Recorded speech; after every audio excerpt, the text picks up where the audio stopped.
এটা হচ্ছে Samsung Galaxy A13, Samsung এর লো বাজেট সিরিজের অন্যতম সদস্য।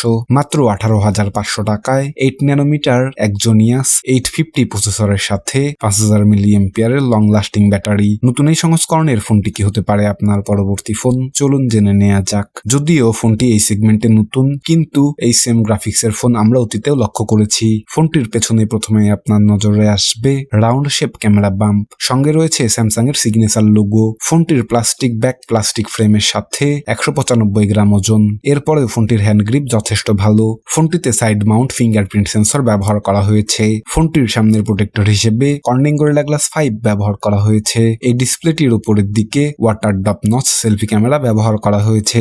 ফোনটিতে 6.6 ইঞ্চ PLS LCD স্ক্রিনের সাথে 60 হার্জ রিফ্রেশ রেট, ফুল HD প্লাস রেজুলেশনের এই ডিসপ্লেটিতে স্যামসাং এর কাস্টমাইজ ডিসপ্লে ইঞ্জিন ব্যবহার করা হয়েছে।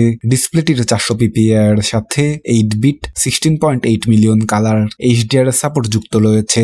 ফোনটির ডিসপ্লে রেজুলেশনের কারণে মাল্টিমিডিয়া ইউজার এক্সপিরিয়েন্স অনেক ভালো। এই ফোনটির ব্রাইটনেস লেভেল দেখার মতো ছিল, যা প্রায় 650 নিট পিক। ফোনটিতে 3.5mm হেডফোন জ্যাকের সাথে সিঙ্গেল বটম ফায়ারিং স্পিকার ব্যবহার করা হয়েছে।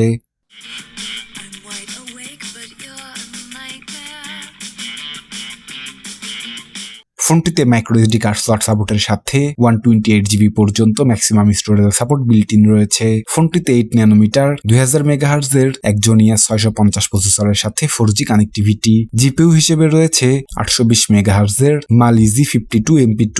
ফোনটিতে 2133 মেগাহার্জ এর LPDDR4X 6GB পর্যন্ত ম্যাক্সিমাম র্যামের সাপোর্ট যুক্ত রয়েছে, তাই ফোনটির মাল্টিটাস্ক এক্সপিরিয়েন্স অনেক দুর্দান্ত। ফোনটির রাউন্ড শেপ ক্যামেরা বাম্পে কোয়াড ক্যামেরা সেটআপ ব্যবহার করা হয়েছে। ফোনটির মেন ক্যামেরার সাথে ফেস ডিটেকশন অটোফোকাস যুক্ত রয়েছে। ফোনটির মেন ক্যামেরাটি 50 মেগাপিক্সেল f1.8 অ্যাপাচার। ফোনটিতে 2 মেগাপিক্সেল f2.4 অ্যাপাচারের মাইক্রো এবং ডেপথ লেন্সের সাথে 5 মেগাপিক্সেল f2.2 অ্যাপাচারের একটি আল্ট্রা ওয়াইড অ্যাঙ্গেলের লেন্স রয়েছে, যার সাহায্যে 123 ডিগ্রি পর্যন্ত আল্ট্রা ওয়াইড অ্যাঙ্গেলের ছবিগুলি তুলতে পারবেন। প্রত্যেকটি লেন্সের সাথেই আর্টিফিশিয়াল ইন্টেলিজেন্স যুক্ত পাচ্ছেন, ফলে ফোনটি লো লাইট সিচুয়েশনেও অনেক ভালো ছবি তুলতে সক্ষম। দিনের ঝকঝকে আলোতে মেন ক্যামেরা দিয়ে তোলা ছবিগুলি অনেক শার্প এবং ডিটেলস। ছবিগুলির কোয়ালিটি যথেষ্ট ভালো। হোয়াইট ব্যালেন্স, ডাইনামিক রেঞ্জ এবং কালার স্যাচুরেশন বাস্তবিক। ফোনটির মেন ক্যামেরা দিয়ে তোলা পোর্ট্রেট ছবিগুলিও ভালো। সাবজেক্ট এবং ব্যাকগ্রাউন্ড বুকে ইফেক্ট লক্ষ্য করবেন। ফোনটির আল্ট্রা ওয়াইড অ্যাঙ্গেলের লেন্সটি যথেষ্ট কাজের না হলেও ছবি তুলতে সক্ষম। কালার স্যাচুরেশন এবং ডাইনামিক রেঞ্জে অনেকটাই পিছিয়ে থাকবে। ফোনটি দিয়ে আপনি সর্বোচ্চ 1080p at 30 fps এর ভিডিও রেকর্ড করতে পারবেন। ফোনটির আল্ট্রা ওয়াইড অ্যাঙ্গেলের লেন্স দিয়েও 1080p at 30 fps এর ভিডিও রেকর্ড করতে পারবেন। এত কিছুকে পাওয়ার অন করার জন্য যুক্ত রয়েছে নন রিমুভেবল লিথিয়াম আয়ন 5000 মিলিঅ্যাম্পিয়ারের একটি লং লাস্টিং ব্যাটারি। এই ব্যাটারিটিকে চার্জ করতে 15 ওয়াট ফাস্ট চার্জারের সাহায্য নিয়েছে স্যামসাং, যা ফোনটিকে মাত্র 30 মিনিটে 72% চার্জ করতে সক্ষম। সঙ্গে রয়েছে USB Type-C 2.0 এবং USB অন দা গো। এত কিছুর পরে ফোনটির দাম গিয়ে দাঁড়ায় 144 ইউরো, যা বাংলাদেশি টাকায় 18,500 টাকার সমপরিমাণ।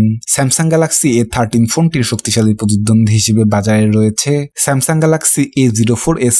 গ্যালাক্সি A04s ফোনটি সম্পর্কে বিস্তারিত জানতে এখনই ক্লিক করুন। সবাইকে আরো একবার ধন্যবাদ জানিয়ে এখানেই শেষ করছি।